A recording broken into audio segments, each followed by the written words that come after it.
अस्सलाम वालेकुम वरहमतुल्लाहि वबरकातुहू। वालेकुम सलाम सर। Thank you. वालेकुम सलाम sir. Thank you. Welcome in the online class of medical microbiology। और जैसे हमारी रूटीन है, आप सवाल पूछना चाहें कोई मेरे से प्रीवियस डिस्कशंस में से क्वेश्चन पूछना चाहें तो।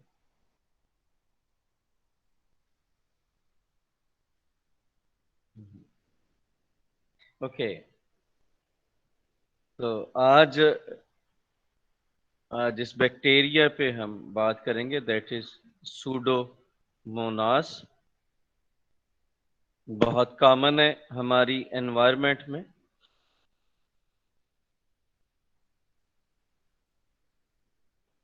और फ्रीक्वेंटली इन ह्यूमन इन्फेक्शंस काज करता रहता है ये बैक्टीरिया। अमंग मैनी स्पीशीज जो ह्यूमन में ज्यादा पैथोजेनिक है दैट इज सूडोमोनास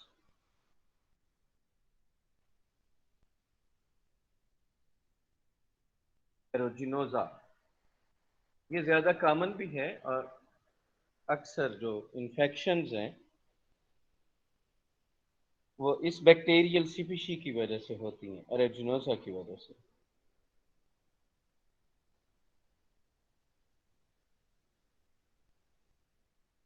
काफी सारी सीरोटाइप्स हैं इसकी, ऑलमोस्ट 17 के अराउंड इसकी सीरोटाइप्स हैं।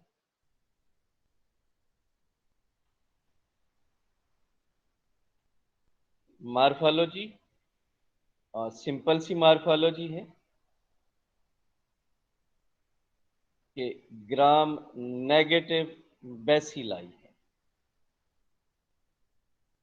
अरेंजमेंट कभी सिंगल होते हैं, कभी पैरेलल होते हैं, कभी बंडल्स में हैं, कभी शॉर्ट चेन्स में हैं।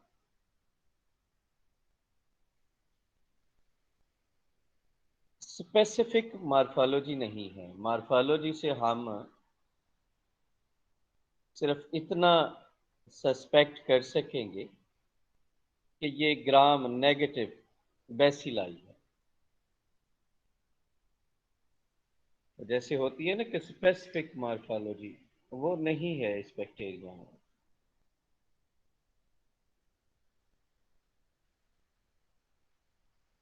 हैबिटेट इसका कि कहाँ पे ये बैक्टीरिया प्रेजेंट है, तो ये वाइडली डिस्ट्रीब्यूटेड है एनवायरनमेंट में, नेचर में। एक्चुअली सेप्रोफाइट है।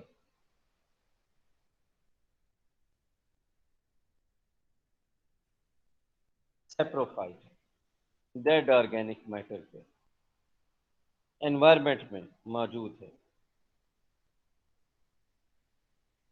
और कुछ एनिमल्स में एज कोमेंसल भी प्रेजेंट है।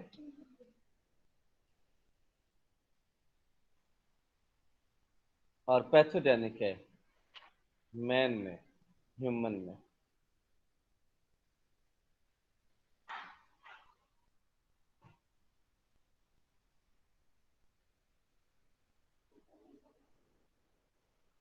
कुछ स्पेशल करेक्टर्स हैं इस बैक्टीरिया में जिसकी वजह से ये इम्पोर्टेंट है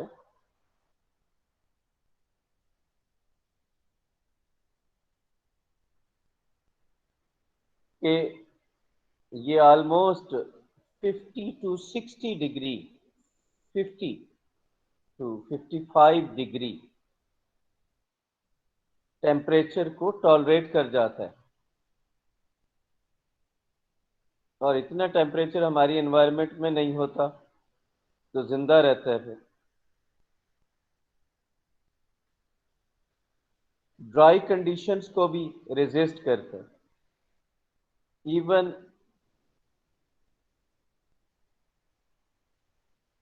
वाटर में जिंदा रहता है,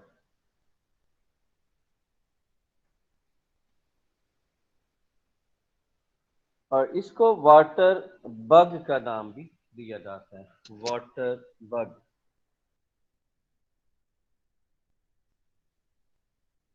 कॉमन वाटर कंटेमिनेंट है ये सूडोमोनास एरोजिनोसा। बहुत से डिसइंफेक्टेंट्स को रेजिस्ट करता है। वो जो आप कमर्शियल देखते हैं ना, डिटॉल वाली, कि सारे जरासीमों को मारता है, तो नहीं, सूडोमोनास डिटॉल से नहीं मरता, ये रेजिस्टेंट है उसको।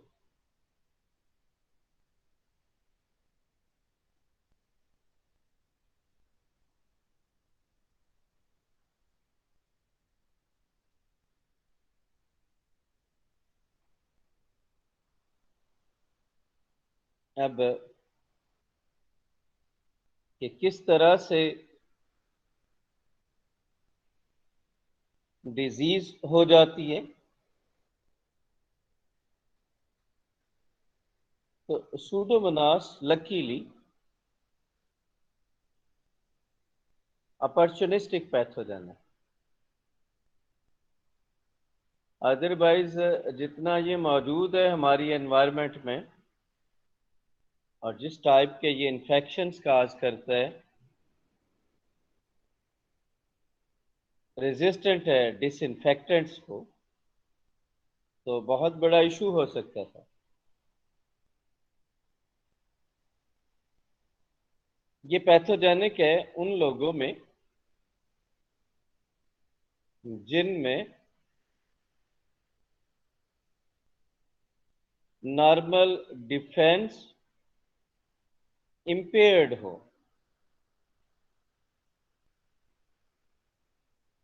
मसलन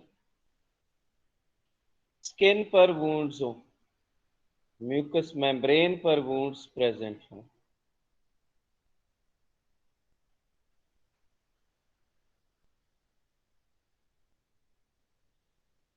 इंट्रावीनस या यूरिनरी इंस्ट्रूमेंटेशन ली हो। ये क्या मुराद है? जैसे ब्रेनुला ज्यादा देर के लिए पास कर दिया जाता है इंट्रावीनस, और यूरिनरी के केस में जैसे कैथीटर ज्यादा देर के लिए इन सर्टन इंडिविजुअल्स पास करके रखना पड़ता है,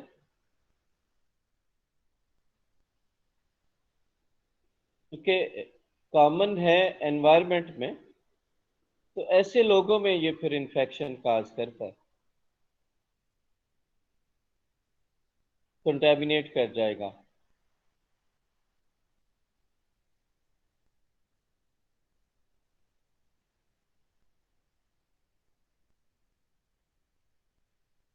और एब्रेडेड स्किन पे, इंजर्ड स्किन पे या म्यूकस मेम्ब्रेन पे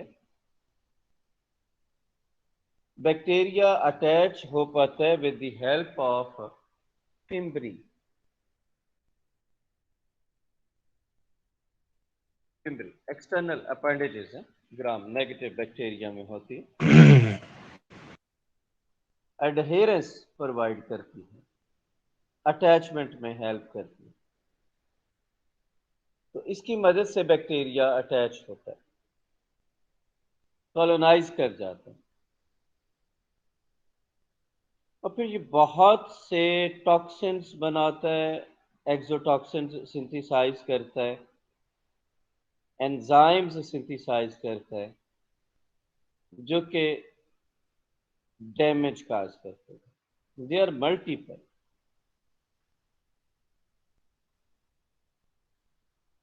मसलन एंजाइम्स में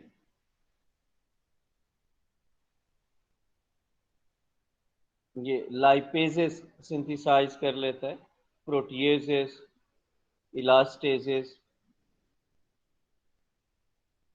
और इसके एंजाइम्स इससे ऐसे केमिकल्स को भी यूज करने में हेल्प करते हैं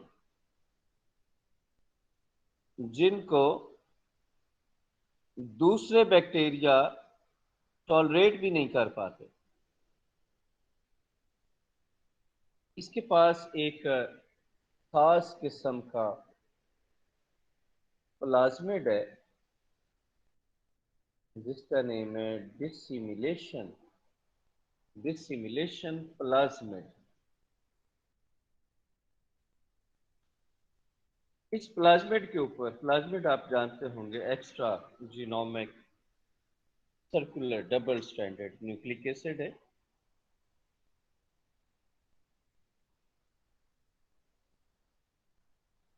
और इसके ऊपर मल्टीपल कॉम्प्लेक्स ऑर्गेनिक मॉलिक्यूल्स को यूज करने के लिए एंजाइम सिंथेसाइज करने की एबिलिटी प्रेजेंट, जिसकी वजह से ये बैक्टीरिया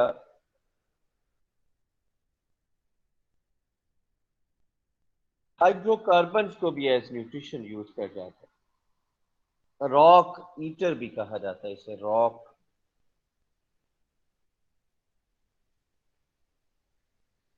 ईटर।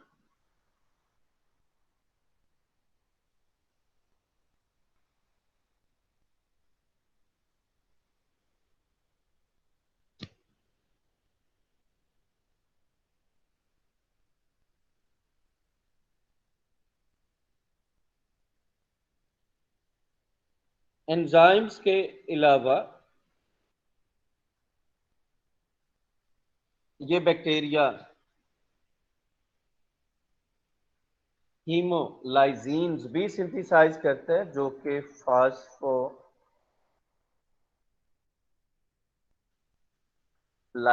एक्टिविटी रखती हैं। फास्फोलाइपेज, इस पे बड़ी दफा बात हो चुकी है। फास्फोलिपिड्स को डिसइंटीग्रेट करती हैं ये हीमोलाइसिन्स, और सेल्स की लाइसिस काज करें। दैट्स वाई जहां पे ये बैक्टीरिया इन्फेक्शन काज करता है वो पायोजेनिक इन्फेक्शन होता है, पस कंटेनिंग इन्फेक्शन होता है।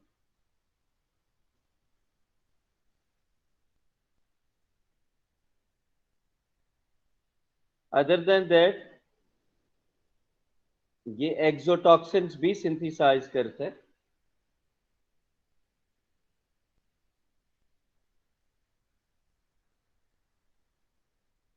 लाइक एक्सोटॉक्सिन ए, एक्सोटॉक्सिन बी, साइटोटॉक्सिन भी सिंथेसाइज करता है। और सिर्फ इतना ही नहीं, जब ये मरता है, क्योंकि ग्राम नेगेटिव बैक्टीरिया है, तो इसकी सेल वॉल में एंडोटॉक्सिन भी मौजूद है। जब मरेगा तो एलपीएस भी रिलीज करेगा, एंडोटॉक्सिन भी प्रोवाइड करेगा।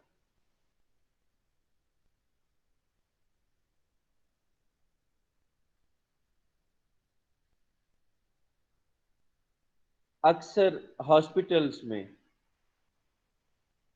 एडमिटेड जो पेशेंट्स हैं, जैसे किसी में ओपन वूंड है, किसी ने ओपन सर्जरी करवाई है, कोई बर्न पेशेंट है, बर्निंग हो जाती है और इसका क्लाइंट है, पेशेंट है,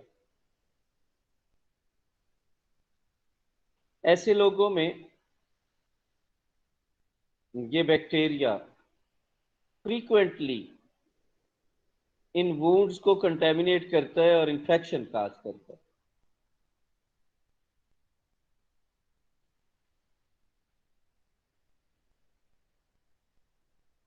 टू सम एक्सटेंट इस बैक्टीरिया को फेगोसाइट्स डिस्ट्रॉय करते हैं,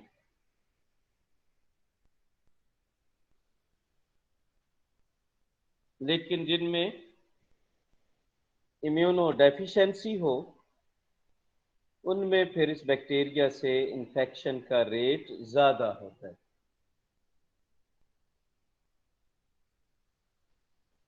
और जो most prominent clinical conditions associated हैं इस बैक्टीरिया के साथ, सुडोमोनास एरोजिनोजा के साथ, जो कॉमन है, अक्सर इन्फेक्शंस में ये प्रेजेंट है, दैट इज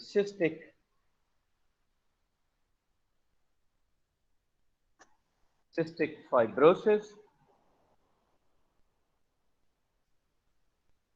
वहां पे इन्फेक्शन काज करेगा जिधर भी सिस्टिक फाइब्रोसिस होगी। बर्न्स में ऑलरेडी बताया मैंने, बर्न्स में अगर जल पेशेंट बर्न्ड पेशेंट्स हैं तो उनमें डेफिनेटली ओपन वुंड है तो इन्फेक्शन काज करता है। इसी तरह अगर किसी ने यूरिनरी कैथीटर्स लगवाए हुए हैं तो उनमें भी ये लाजमी डिजीज काज कर देता है। अगर कोई कैंसर की ट्रीटमेंट ले रहा है, कीमोथेरापी ले रहा है, तो कैंसर पेशेंट्स में, इनके इम्यूनो कॉम्प्रोमाइज्ड लोगों में, जिनकी इम्यूनिटी डाउन है, जो इम्यूनोलॉजिकली सुप्रेस हैं, उनमें ये कॉमनली डिजीज काज करता है। डायबिटिक पेशेंट्स में, जिन लोगों ने सर्जिकल ऑपरेशन करवाया इंजरी में, उनमें,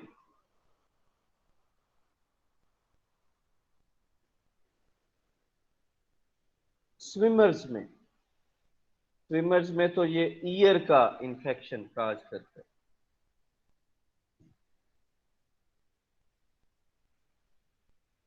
स्विमर्स में क्योंकि पानी का कॉमन वाटर कंटेमिनेंट है, जो रूटीन के डिसइंफेक्टेंट्स यूज किए जाते हैं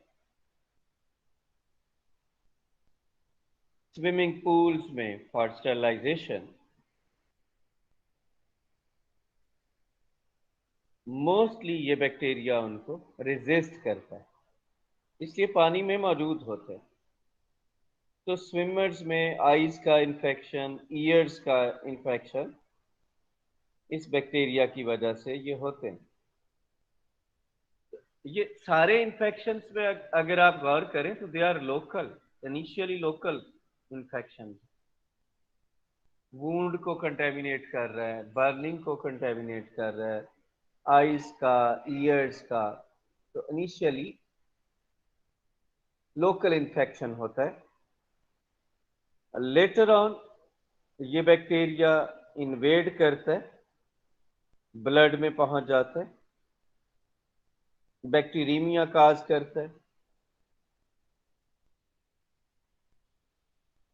समटाइम्स रेस्पिरेटरी सिस्टम में चला जाता है और निमोनिया काज करता है। और जो इस बैक्टीरिया की वजह से निमोनिया होता है, उसमें प्रोडक्टिव कफ आती है,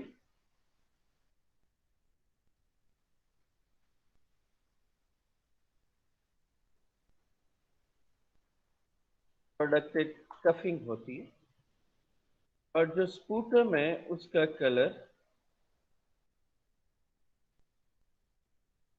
ग्रीनिश होता है। ये डिफ्रेंसिएशन है इसकी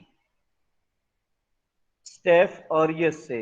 आप याद करें, एक बैक्टीरिया स्टार्ट में हमने पढ़ा था, स्टेफिलोकोकस ऑरियस। अब उसके इन्फेक्शंस और इसके इन्फेक्शंस को कंपेयर करके देखें, ऑलमोस्ट एक जैसे हैं। पस फॉर्मेशन, बट जो सूडोमोनास की वजह से पस फॉर्मेशन होती है वो ग्रीन कलर की होती है, और उसमें येलो कलर की।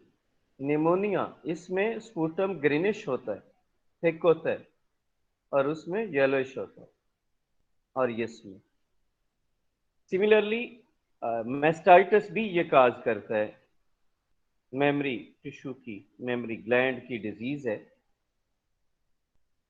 तो मिल्क में भी ग्रीनिश कलर की पस आती है, ग्रीन कलर की। ईयर का इन्फेक्शन है तो पस ग्रीन कलर की होगी।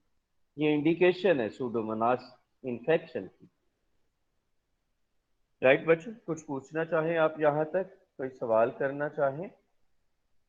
और फातिमा, फातिमा नवाज, आप मौजूद हो? Yes sir. आप ज़रा 2-4 मिनट में रिवाइज करें जो मैंने डिजीजेस बताई हैं, वो ज़रा अपने फेलोज को दोबारा बताएं आप। सर मेनली जो इन्फेक्शन कॉज करता है उन इम्यूनोसप्रेस्ड इंडिविजुअल्स में, मेनली वो पहले से इन्फेक्ट हो सकते हैं सिस्टिक फिब्रोसिस से, कोई बर्न्स हो सकते हैं, patients with urinary catheters, cancer patients हो सकते हैं, डायबिटिक पेशेंट्स हो सकते हैं और स्विमर्स हो सकते हैं जिनमें मेनली ईयर या आइज़ की प्रॉब्लम्स हो सकती हैं, क्योंकि वहाँ पर जो डिसइंफेक्टेंट्स यूज़ होते हैं बैक्टीरिया उनको रेजिस्ट करता है और ये तो बैक्टीरियल इन्फेक्शन कॉज करता है। इनिशियली लोकल इन्फेक्शन कॉज करते हैं, लेकिन अगर बैक्टीरिया ब्लड में एंटर हो जाए तो बैक्टीरिया कॉज करते हैं, और रेस्पिरेटरी सिस्टम में ऐड हो जाए तो फिर निमोनिया कॉज करते हैं, जिससे प्रोडक्टिव कफिंग होती है और उसके रिजल्ट में ग्रीनिश प्रोडक्टिव स्पूटम रिलीज होता है। और नेफ्राइटिस अगर कॉज करे तो मेमोरी ग्लैंड्स का ये डिजीज़ है जिसमें ग्रीनिश मिल्क पैदा होता है, स्पूटम होगा मिल्क में भी।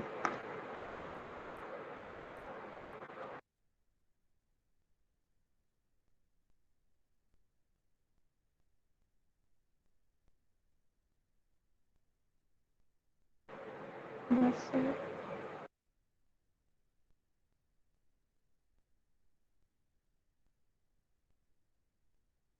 आत्मा जो सर ने लास्ट कंडीशन बताई है मेस्टाइटिस की, उसमें क्या होगा? यार सर ऐसे ही कुछ बता रहे थे कि मेमोरी ग्लैंड का डिजीज़ है, और जिसमें जो स्पूटम है वो मिल्क से आता है, यानी ग्रीनिश मिल्क आता होता है।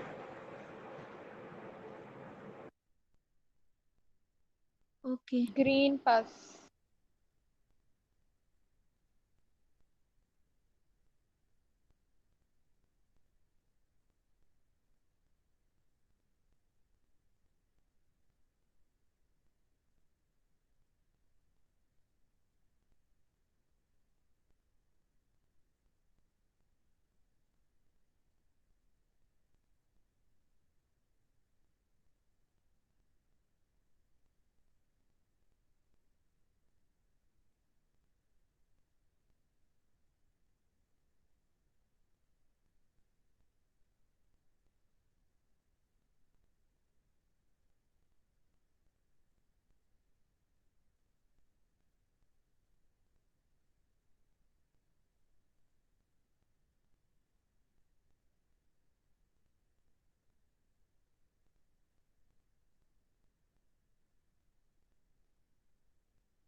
बड़ी जल्दी फातिमा खत्म कर दिया, थोड़ा टाइम तो लेना था। हेलो। Yes sir. चले खैर ठीक है। आप बच्चों कोई सवाल पूछना चाहें? यस सर, डिसिमुलेशन प्लाज्मिड के बारे में आप क्या बता रहे थे? ओके, आप माइक ऑफ करो। डिसिमुलेशन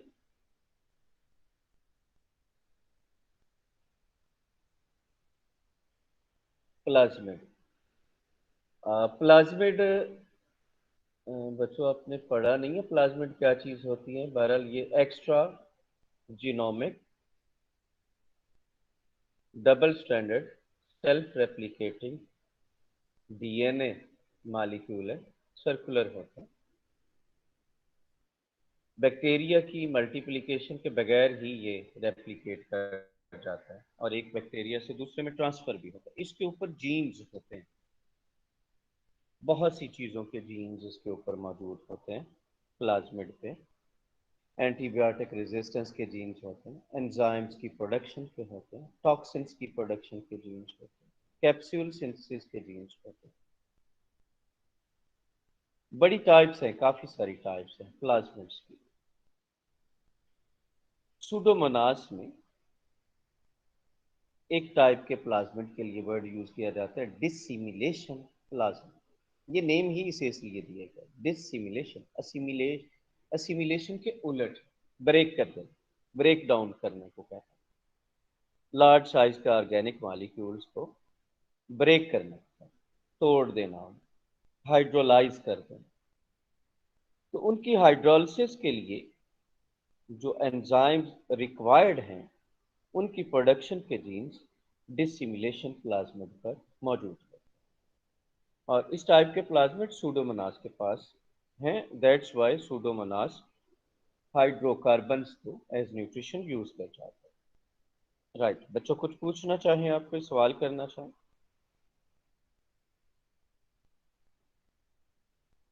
ओके, सैंपल उसी तरह से आप देखें जरा, जितने भी मैंने प्रॉब्लम्स बताए हैं आपको, हर किसी में पायोजेनिक इन्फेक्शन। अब वुंड्स हैं तो आप स्वैब ले लोगे, निमोनिया तो अगर आप स्पूटम लेंगे। अभी सैंपल का पता है कि आप क्या सैंपल लेंगे।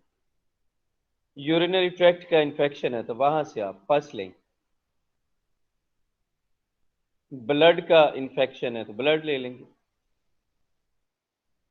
सिमिलर फैशन में माइक्रोस्कोपी करेंगे, लेकिन माइक्रोस्कोपी से सिर्फ इतना पता चलेगा कि ये ग्राम नेगेटिव बेसिलाई है, बस, और कुछ नहीं पता चलेगा।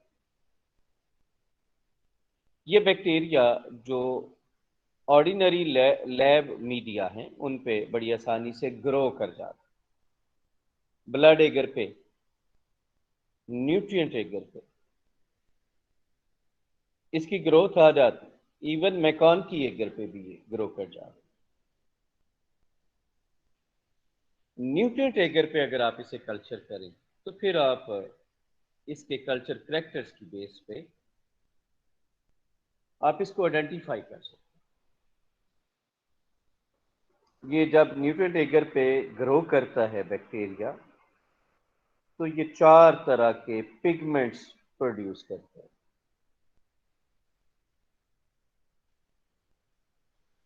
और वो पिगमेंट्स हैं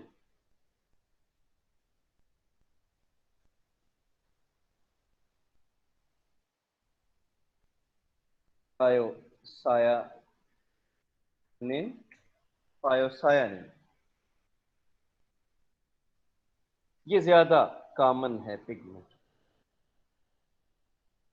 ब्लू ग्रीन कलर हो जाता है मीडिया का। न्यूट्रिएंट एगर अगर देखें तो ऑफ वाइट कलर का होता है।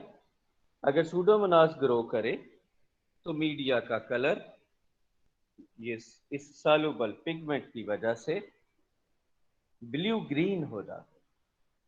और कुछ स्ट्रेन ऐसे हैं जो पायोवर्डिन प्रोड्यूस करते हैं।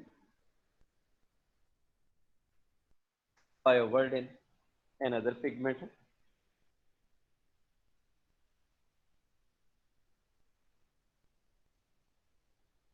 और ये येलोश ग्रीन कलर हो जाता है। थायोसायानिन में ब्लू ग्रीन और ये येलोश ग्रीन। इसी तरह एक पिगमेंट है पायोरुबिन, कुछ ये भी प्रोड्यूस करते हैं, तो रेड कलर हो जाता है मीडिया का। लास्ट वन पायो मेलानिन, कुछ स्ट्रेन्स पायोमेलानिन प्रोड्यूस करते हैं, तो ब्लैक कलर है मीडियम का। तो यहां से पता चलता है कि ये सूडोमोनास है, क्योंकि सूडोमोनास सॉल्युबल पिगमेंट्स सिंथेसाइज करता है, जिसकी वजह से न्यूट्रिएंट एगर का कलर ही चेंज हो जाता है। और अक्सर बैक्टीरिया पायोसायानिन प्रोड्यूस करते हैं, जिसकी वजह से मीडियम का कलर ब्लूइश ग्रीन हो जाता है। नो डाउट आप बायोकेमिकल टेस्ट परफॉर्म कर सकते हैं कल्चर के बाद, और मॉलिक्यूलर टेक्निक्स परफॉर्म कर सकते हैं। इसके बैक्टीरियोफाजिस अवेलेबल है, आप बैक्टीरियोफाजिस को यूज़ कर सकते हैं फॉर आइडेंटिफिकेशन। लेकिन इतनी दूर तक जाने की ज़रूरत नहीं पड़ती, इसके कल्चर करेक्टर्स ही बड़े टिपिकल है, जहाँ से पता चल जाता है कि ये बैक्टीरिया सूडोमोनास है। और उसकी सीपीसी की कंफर्मेशन के लिए फिर लोग पीसीआर कर लेते हैं। ट्रीटमेंट हाईली क्रिटिकल है, और ये स्टेफिलोकोकस ऑरियस से ज़्यादा रेजिस्टेंस शो करता है एंटीबायोटिक्स को। अक्सर सिंगल एंटीबायोटिक थेरापी से तो ये कंट्रोल होता ही नहीं, और इसका ट्रीटमेंट एक एंटीबायोटिक से नहीं करते हैं, ऑलवेज कॉम्बिनेशन ऑफ एंटीबायोटिक्स को यूज किया जाता है, 2-3 एंटीबायोटिक्स इकट्ठे यूज किए जाते हैं, और फिर जाके कई रिस्पॉन्स मिलता है। ऐसे बैक्टीरिया के लिए मैंने बताया हुआ है आपको कि क्या करना चाहिए। कल्चर सेंसिटिविटी लगवा लेनी चाहिए, ताकि ऐसे बैक्टीरिया को इन कंट्रोल लाया जा सके। दो और बैक्टीरिया हैं, मैं उनके जस्ट नेम्स आपको बताऊंगा। एनिमल पैथोजेंस हैं वैसे। पहले सूडोमोनास में कंसीडर होते थे, अब उनको एक अलग से जीनस एलोकेट कर दिया गया है। एक का नाम है बर्फुल्डेरिया मेलियाई,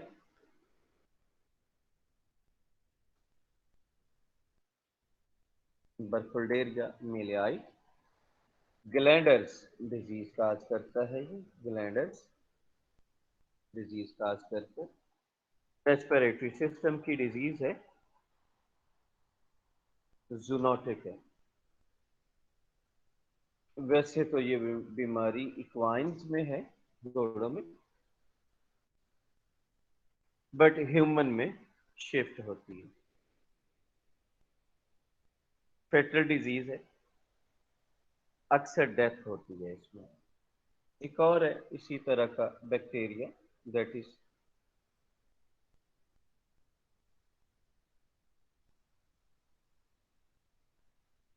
pseudo Burkholderia pseudomallei melioidosis disease cause करता है।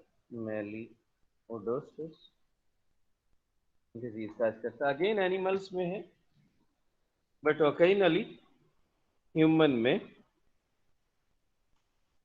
ट्रांसफर हो जाती है, शिफ्ट हो जाती है। ये तो हमारे रीजन में रेयर है मेलियोडोसिस, बट ग्लैंडर्स जो कि बर्फुल्डेरिया मेलियाई की वजह से होती है, ये हमारे यहाँ ये डिजीज मौजूद है। कभी कभार इसकी आउटब्रेक्स आती हैं और हाईली रिस्की है। जूनोटिक है, ह्यूमन में शिफ्ट हो जाए तो डेथ के चांसेस होते हैं, रिकवरी के चांसेस कम होते हैं। लास्ट एक और बैक्टीरिया आपके कोर्स में शामिल है, सूडोमोनास की तरह ही है, उसको कहते हैं एरोमोनास। और इसकी एक स्पीशी है जो ह्यूमन इन्फेक्शंस में कभी कभार इन्वॉल्व होती है, एरोमोनास हाइड्रोफिला। और इन्फेक्शंस ऑलमोस्ट उसी तरह के हैं जैसे सूडोमोनास काज करता है, बट बहुत प्रोमिनेंट पैथोजन नहीं है। सूडोमोनास सूडोमोनास ज़्यादा डोमिनेंट है। तो जस्ट इंट्रोडक्शन तक काफ़ी है, क्योंकि इनकी वजह से जो डिजीजेस आती हैं वो कभी कभार आती हैं, और अगर आ जाए तो आपको पता होना चाहिए कि इनको ऐसे ही हैंडल करना है जैसे आपने सूडोमोनास को हैंडल किया। जी बच्चों, कुछ कहना चाहें, कोई सवाल पूछना चाहें, आप क्वेश्चन करना चाहें मेरे साथ?